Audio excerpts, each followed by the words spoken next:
Hello, good morning. Welcome po sa ating YouTube channel today. Welcome to SB Vibe YouTube channel. Don't forget to subscribe our YouTube channel. So ngayon ang pag-uusapan natin mga guys. By the way, isa po akong public administration. Okay, ang pag-uusapan po natin ngayon guys ay ang mga flood control project ng BBM administration.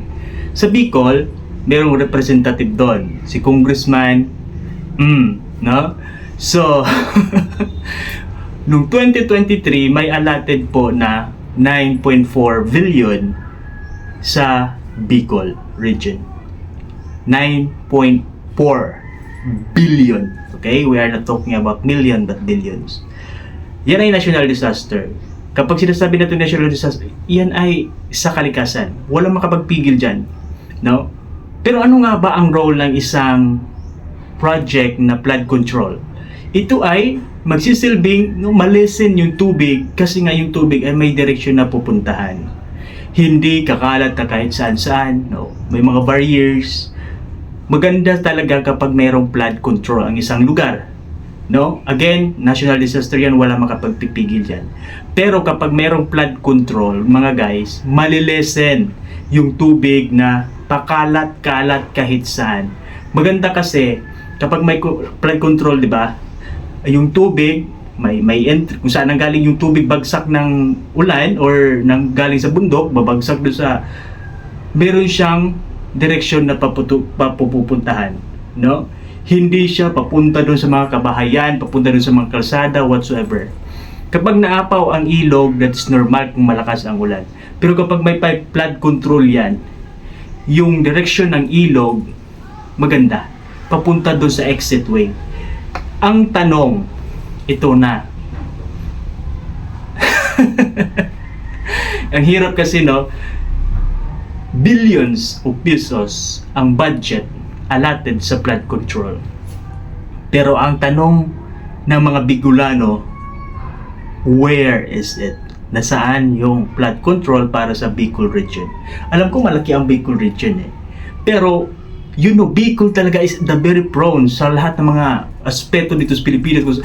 Lagi sila natatamaan ng bagyo. Bicol, Visayas, no, now Noveleta, and grabe ang pinsala sa Noveleta, no, sa may General Trias, may Rosario, basta Cavite and Batangas, also Lipa. Kung may mga flood control ang mga yan, malilesen yan. Again, malilesen ha. Hindi ko sinasabing ma-stop ang baha. Pero malilesen yung taas ng tubig, malilesen. Kasi merong saktong daluyan, may saktong drainage, walang nakabarang mga etc. dyan. Yan yung kagandahan ng flood control. Kaya may tinatawag din na flood control project, ang DPWH. Magkano nga ang budget sa flood control per day? Alam nyo ba? Billion. See? How can you imagine that? Billion ang nawawala every day para lang sa project na yan. Kasi ang problema ngayon, wala tayong nakikita masyadong proyekto because dinadivert ang pera into projects to ayuda. No? Tingnan nyo. Previous administration, ang daming nakatayo. Maraming infrastructures. Ngayon, maraming ayuda. Ginagawa yung tamad ang mga Pilipino. Sa totoo lang. Ayuda is good for instance yung kinahanglan sila tagaan kay naglisod na yun yung pandemic, so it's good. Educational assistance, it's good. Pero ayaw po na perminting ang manghatag ka. No? That is not really good. Again, wala akong nakikita masyadong infrastructure, meron man kakaunti. Kasi yung project sa ibang proyekto, no, sa ibang proyekto, dinadivert or binabaliktad into ayuda. Ginagawa nyo masyadong tamad ang mga Pilipino. Now, public servants rather, during the crisis, ano dapat gagawin ng mga public servants? Ando na dapat. Kumikilos na. Gumagawa na ng action. Paulan pa lang si Christine. Alam mo na ang tendency ng bagyo. Nagbigay na si Pag-asa. Go! Hindi ko sinasabing magaling ako ha. Okay? Yun na.